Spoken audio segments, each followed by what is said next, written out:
So I'm editing today's video and I realized that it is way too long. It was over an hour. I cut it back down to about 40 minutes and it was still gonna go ahead and be too long for a Sunday video. So we're gonna go ahead and release this in two parts. We do a whiskey flight. So without further ado, this is going to be part 1 and I'll have part 2 coming out next Sunday. Hey guys, we're back with another episode. I think this is going to be a little bit more no nonsense than the last two. None. We've been kind of going off the rails with some crazy shenanigans. We just got to kind of dial that back, get back to the whiskey. So I figured, Drinking on a railroad track.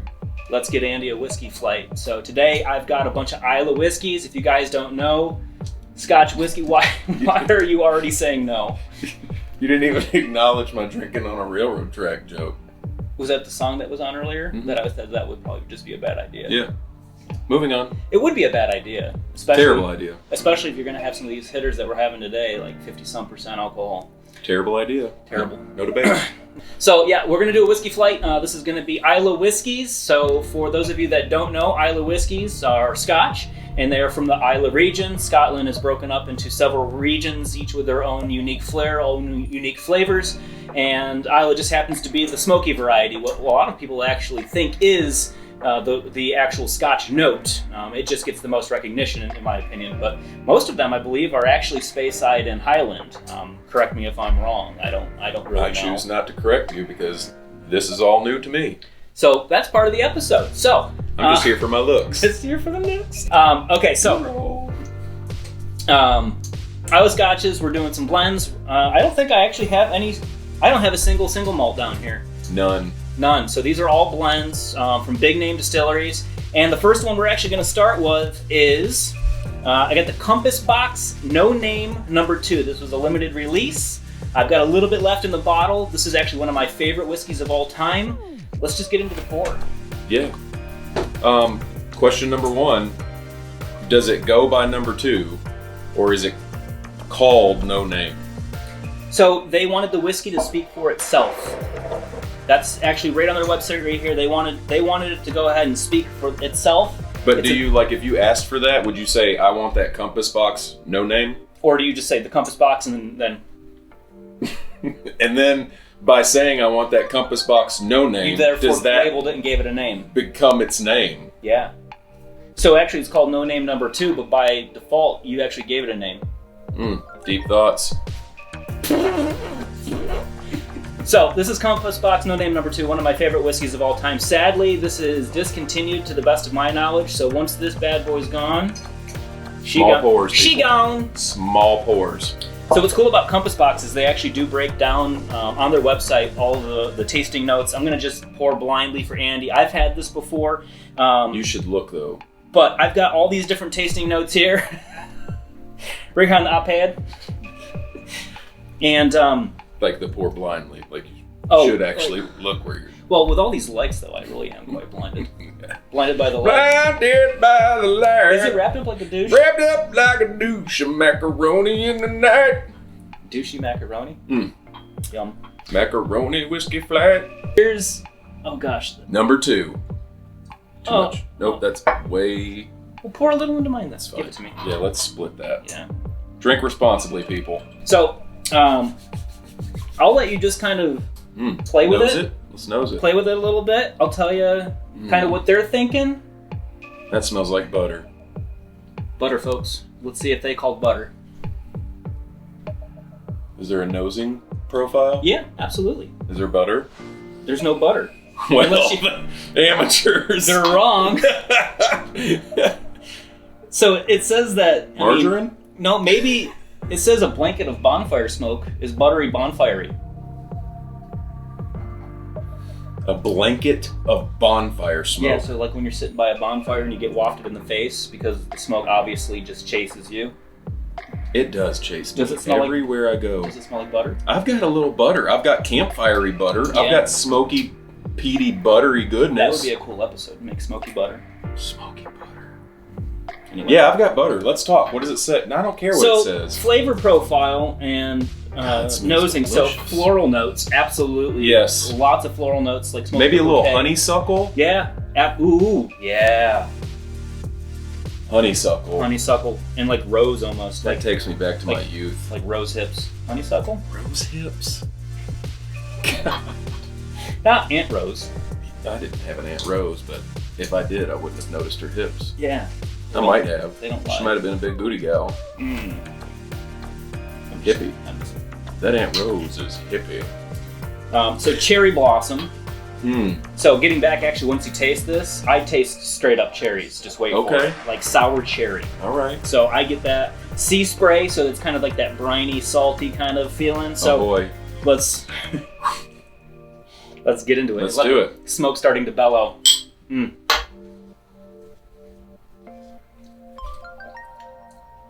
Mm. That's fantastic. That's delicious. That's one of my favorites. So we started there. yeah, I know. They only get better. Well, better is subjective. That's delicious. So this is 48.9% alcohol. So it's higher than standard scotches, usually proofed down to 40%, but it's not cask strength by any means. They obviously proofed it based on the flavor profile that we're going for. Compass Boss is, like I said, super like forward about everything that's in here. They actually give you the blend, which is really neat. So looking at this, no name number 2 is comprised of 13.5% Kleinlich. It is 0.5% Highland malt blend. What was that first thing you said? Kleinlich. You get that, guys? You concur? Kleinlich. 10.5% Talisker, and then 75.5 Kolila.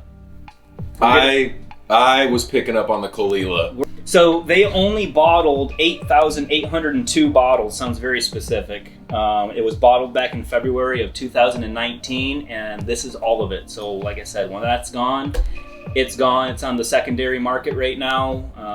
So prices are, of course, going to be kept pretty darn high. So good luck finding it. I happen to have a bottle. Not for long. Mm. Yeah, is that a win? That's a win. Highly recommend. It's a freaking win. But due to its rarity, people are going to price gouge the crap out of you. You say doo-doo? Do too. Just, Next. price accordingly, people. Don't take advantage of others. Don't be a dick. Don't be a whiskey Richard. Don't be a risky...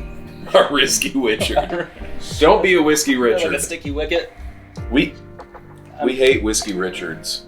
So there's not much on this one. Ron Swanson would know about it. We have Lagavulin.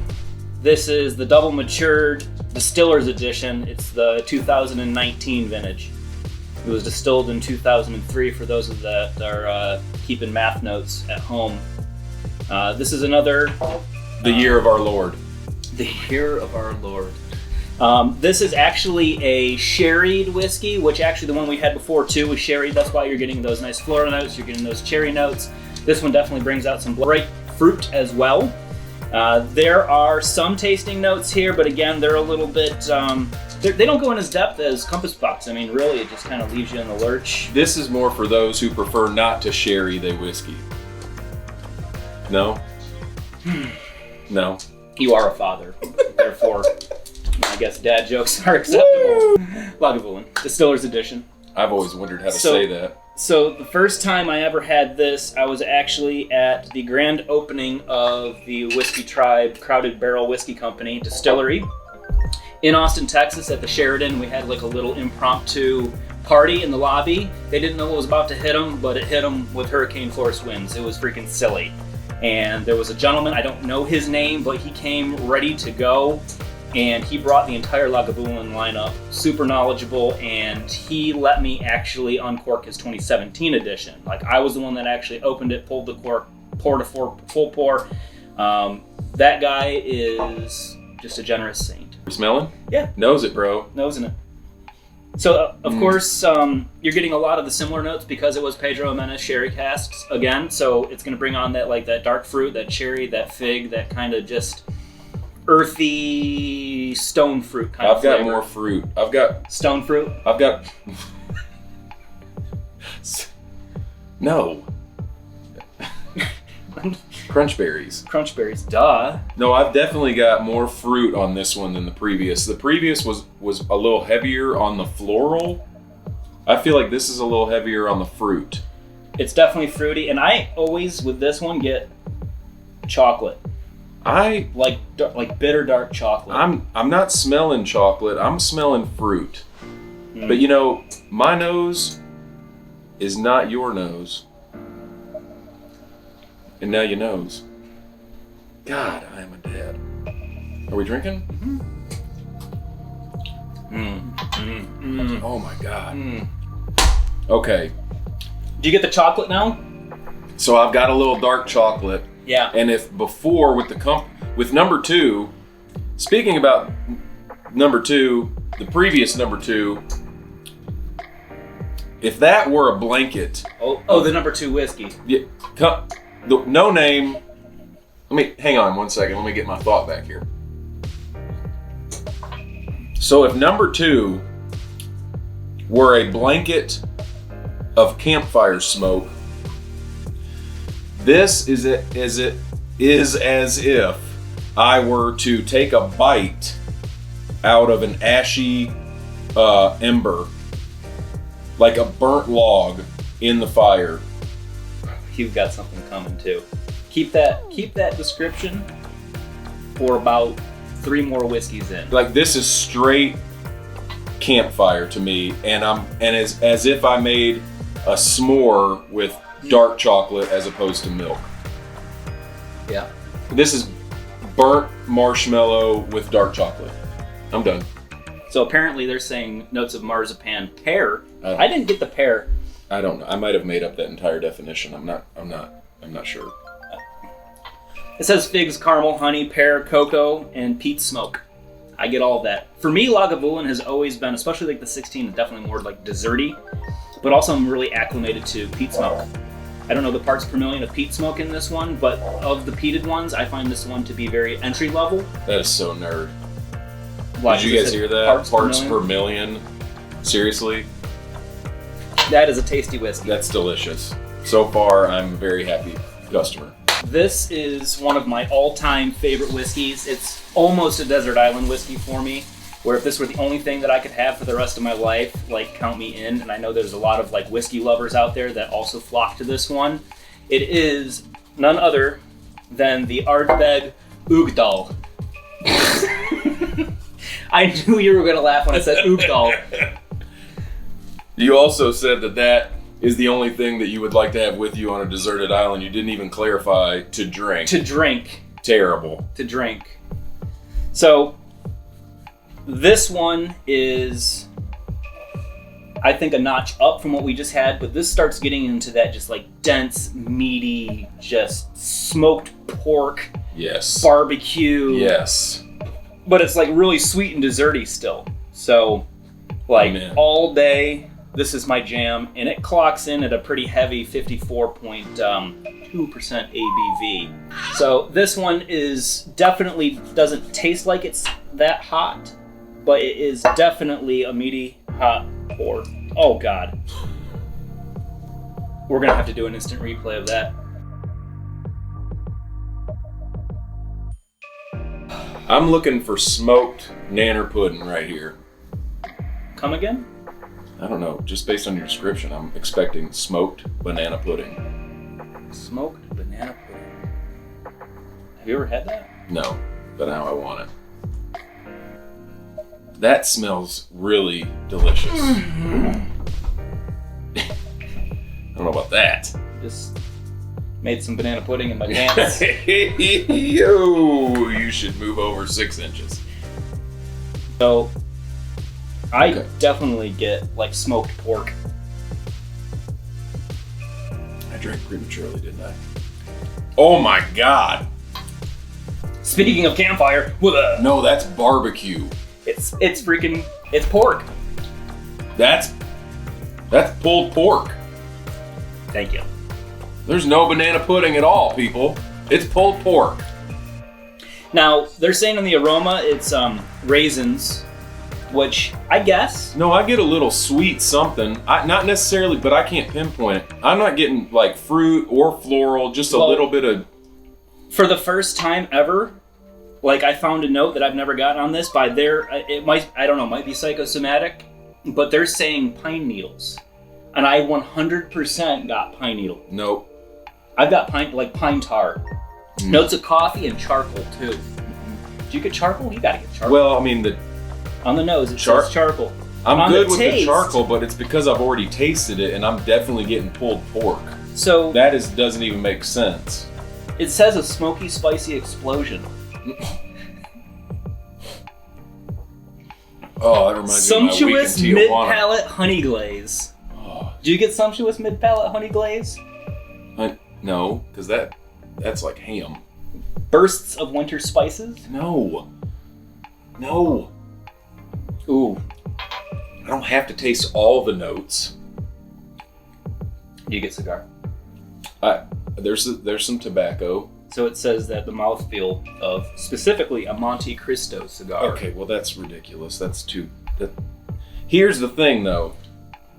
I have found out very clearly that I only taste these things because I'm such a novice with this, which is why we're doing this to begin with. I taste something and I either like it or I don't. I've never spent any time sitting here picking apart nose notes and taste notes. But I can't pinpoint anything that I'm tasting. And so that's the thing where you guys might enjoy following along with my experiences with this, because in all seriousness, I don't taste these things until Mike says something about it, and then it's a no-brainer. It's there, but I can't pinpoint it until I'm given that little tidbit of information. And so these kind of tools, just any kind of information that you can find, makes a big difference. I would have never thought... You taste something that's smoky, you think a little bit of like that kind of liquid smoke, that kind of a barbecue, that campfire. This is straight up pulled pork, but I might not have ever put my finger on that until he said pulled pork. And I'm telling you, it's incredible. And what it is that smell and taste is it's all experiential. It's a chemical breakdown it's basically decoded by receptors in your mouth and your nose, and you can only taste it. I mean, there's not pulled pork in this, but there's chemical components that resemble the profile of pulled pork, for instance, and then when you have a reference point, you can kind of come back to that. So that's what tasting, wine, whiskey, I don't care, tequila, it all comes back to your own personal knowledge. So the more 100%. things that you can have and smell and taste and reference, and sometimes I'll be drinking a scotch and I'll be like, oh, that reminds me of this other scotch. It's because, again, in my head, it automatically just triggers like, hey, that. So when I say dark chocolate, it's not because there's dark chocolate. It's just because something in there kind of tricked my brain into thinking, oh, remember that one time you had chocolate? Yeah, that's in there. Hopefully they all knew that. They're going to know now. Glasses. Basically, my point is, don't be upset if you're tasting this along with us and you don't taste any of this. You just think this is good. Yeah. Understand that sometimes you need a little bit of nudge in the right direction, and these kind of tasting notes and things that we're talking about are for your enjoyment as well as ours. Yeah. So we want you to follow along and get a bottle of this at some point, come back to this video, taste it, and see if you're tasting the same things that we are. Yeah. Because without those notes that Mike's giving, I would have never thought anything about honeysuckle. Actually, the honeysuckle was came to me. all yours. I threw that out like there. I said, I'm pretty proud points. of myself, guys. So have your own experience. Yeah, and then as you become acclimated too, especially with these heavily peated ones, when you become acclimated to that peat smoke, you actually can pick out a lot more out of them too, because that kind of falls into the background, and you can accept it, move it into the back of your mind, and then start picking out other little notes that might be a little bit more subtle. I mean, it's freaking cool. I've always enjoyed Scotch, but it really is the ability for us to do back-to-back tastings. Mm-hmm. Pour yourself a little flight. Give yourself the ability to be able to taste the difference, because until you do something like this, you're going to end up like me, where I just go out, grab a Scotch at a bar, and I'm like, hey, this tastes like a stinky foot, and for some reason, I really like that. But I can't tell the difference because it might be 2 weeks before I have another Scotch. So doing this little back-to-back will really give you the ideas that you need and the point of reference to decide which one you like the most. Hell yeah. We moving on? Moving on. Moving on.